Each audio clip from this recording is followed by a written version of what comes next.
Hi folks, welcome to the Prepared Homestead. This is Travis. Thank you all for stopping by to watch. It is currently raining. We've got some thunder in the distance. Calls of possibly some higher winds and some, small hail. I don't think anything too severe. So we'll be fine. I was going to do this outside, but decided not to. Wanted to get into what I think may be happening and why what's going on in the Middle East right now may be a little bit bigger than what we think. And a lot of what I'm saying or going to say is it's speculation. Sure, I don't have a crystal ball that I can look through and tell you what's going on, but I can tell you based on historical data, patterns, and I'm a pattern kind of guy. That's how I am. My brain is, keyed into that. Always has been. I was that way as a kid. Math was always super easy for me. And so I'm pretty good at seeing patterns. And I think there's a good chance that this is going to get a lot worse than a lot of people think. Just kind of give you an update on some of the stuff that's going on with it. Obviously, it's still hot. I mean, it's hot. I don't think hardly anyone now is even keeping track of the volleys that is going back and forth. How many times Iran's launching ballistic missiles, how many flyovers from Israel and their drones and their missiles. It's just constant at this point. During the day even. That's kind of changed. And they say both sides, both Iran and Israel, that the people, there's reports from people that's really what's terrifying them. It was different when it was at night. At least they could come out during the day and, kind of somewhat be normal. Well, now it's almost constant. At least that's what's being reported, okay? There's footage from both countries showing massive amounts of damage. In fact, Fox News is on the ground in Israel saying that, they're seeing damage and destruction in Israel that Israel's never seen. Not with the Houthis and the Hamas and Hezbollah. They've never seen this kind of damage in Israel. Like, this is big. Benjamin Netanyahu was on Fox News today, made some statements that I don't agree with. I mean, I think that they're doing their best to try to get the United States involved in this. In fact, the Prince of Saudi Arabia said exactly that they're trying to get the United States involved. Maybe they've bitten off more than they can chew. But I think this is all part of a big plan. Okay, we'll get to that here in a second. Benny said that they have intel that Iran was not only the ones trying to do the assassination attempts against Trump, but they're still going to do it. They're still going to try. That he's still a main target, that they want to eliminate Donald Trump. They said that they have intel that Iran is going to build a nuclear weapon and they're going to give it to the Houthis in Yemen. He said that Iran is planning on destroying Israel and causing another Holocaust. All of these things were said. I mean, it's possible. Maybe they do have valid intelligence proving these things. I've not seen any evidence of that. I think it's just more hype to try to get things going. The president has said that he's willing to try to make peace with this, that the United States is not, at this point, going to get involved in the war, but he did say that was a possibility. He said it was possible that would happen. But as of right now, we're not going to get involved offensively. And this is the thing. This is what they're splitting hairs here. Because it's been reported today that several military cargo planes touched down in Israel and they're offloading military arms. We're resupplying them. So we're resupplying them. We've we've admitted that we're helping them defensively. We're helping them shoot down, giving them intelligence. So we are involved in that way. We're just not involved where we ourselves, meaning Americans, are directly striking Iran. That's I guess that's the distinction right now. Iran, like I said earlier today or yesterday, it depends on who you're listening to. They're doing great. They're falling apart. I don't know. The president said that he would support Vladimir Putin, being kind of the negotiator and trying to come up with peace. And I think that's because at this point, I doubt that Iran would trust the United States. And apparently, Iran suggested some kind of ceasefire, and Israel has rejected that.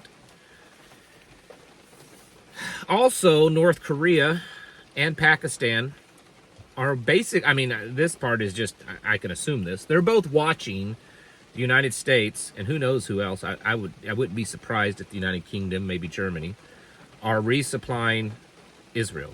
We know that the United States is. The others probably are too. That they're aiding. North Korea and Pakistan said that it's about time for them to get involved. That they're going to start helping, maybe directly, maybe indirectly through just sending weapons. And this is where I think that the danger of this happening. Regardless of why you think this started, I mean, obviously this incident started with Israel preemptively attacking Iran.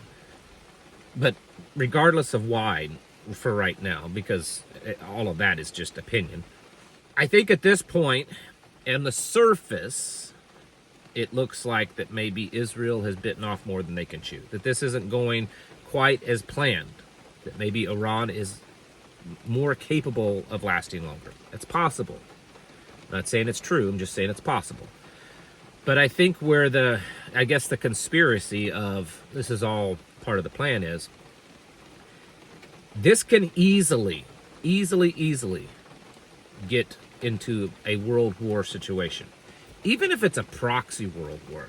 You see, the United States, as much as there is pressure with the MAGA, the conservative, the Republicans, and even the left, for the United States to not get involved in this. Poll numbers are still showing 60 and 70% of Americans across the board do not want the United States to get involved in this. At some point, we are. More so than we are already. It's almost inevitable, unless peace somehow is made, some type of ceasefire is made, and that's probably a pretty big possibility right now, or unless Israel is able to really just slap Iran to the ground. But here's the thing. Israel wants the United States involved in this desperately. And even if Israel can handle this on their own, if the United States is involved, then they use less of their weapons, less of their people, less of their equipment. So they want the United States involved. And at some point it's going to happen, because the United States, regardless of what your opinion is, it's not, even the most anti-Israel person in Congress and in Washington, they're not going to sit by and watch Israel get destroyed or even look like it's really getting destroyed. It's not going to happen. You have to understand, there's something like 700,000 American citizens in Israel. They're not going to let it happen. So at some point, unless a ceasefire happens and this stops, or unless Israel by some means is able to really just knock Iran out of the ballpark, which right now it doesn't look like that's happening, the United States is going to get involved. Already the United States is involved, but I'm talking more involved. The rest of the world that's siding with Iran is not going to sit by and say, this isn't right. This isn't right. You know, we've watched what's been going up in Ukraine, where the West is telling Russia that you can't have North Korea and all these other places help you. That's wrong, but yet we're going to help Ukraine. We're not going to allow that to happen. Most of these countries that are not part of that Western alliance are going to say, hey, Iran supplies us with a lot of oil, a lot of gas, and is a stabilizer in the Middle East. We're not going to allow Iran to go under. And so the very strong possibility of North Korea, which they've already got some experience up there in Ukraine with Russia, Pakistan, they've got some experience recently. They're using Chinese weapons and Chinese stuff, could easily get involved, and maybe even more than just those two. And now you're starting to expand. Now you've got China by proxy involved in this because they're supplying Pakistan and North Korea with stuff. It's quite possible that Russia, because they have a lot of interest in Iran, they may not be directly involved in this, but they can very easily be supplying stuff to this. And now you've got at least two fronts of the same sides fighting each other. You've got Ukraine with Russia, North Korea, China, and all that on one side, and the West on the other. And now you've got Israel and Iran doing the same thing. This is going to possibly, okay, maybe, let me rephrase it. This has the strong possibility of spiraling out of control. Not necessarily because these two nations are so critical that a world war is going to start over them. It's because it's another front of the same people fighting each other. And that's a big deal. That's an expansion of this. That's becoming a world war, folks. And then if this gets tied up here, then at some point Russia has got to realize that, man, a lot of attention and assets are being put in down in Iran and in Israel. Maybe it's time for us to make a move. You know, the United States moved a bunch of stuff out of Ukraine down to Israel. Israel itself moved some stuff out of Ukraine down to Israel. And it's leaving, and even in Volodymyr Zelensky has recent in the last few days said, hey, don't forget about us. You know, you're leaving us vulnerable. At what point is Russia going to say, okay, let's make our move? And then it's basically up to Europe on its own to defend Ukraine. The United States is going to be defending Israel, and then probably the United States defending and Japan defending Taiwan. We're watching the chessboard being set up, and I think it's very serious. I'm not saying it will happen. I'm saying it has every day as this builds and gets worse and gets worse, and the bombings are worse, the attacks are worse, the death toll, the destruction. Every day it's getting worse. It's getting more serious. We're moving closer and closer to that point where this scenario becomes a reality. We're watching a world war, not in what we would consider the traditional sense, where you have one piece of ground where everyone's fighting over. It's what we saw the last two world wars. It's where you have these multiple different fronts where basically the same sides in different ways, but the same sides are fighting over these different fronts. It's a different style.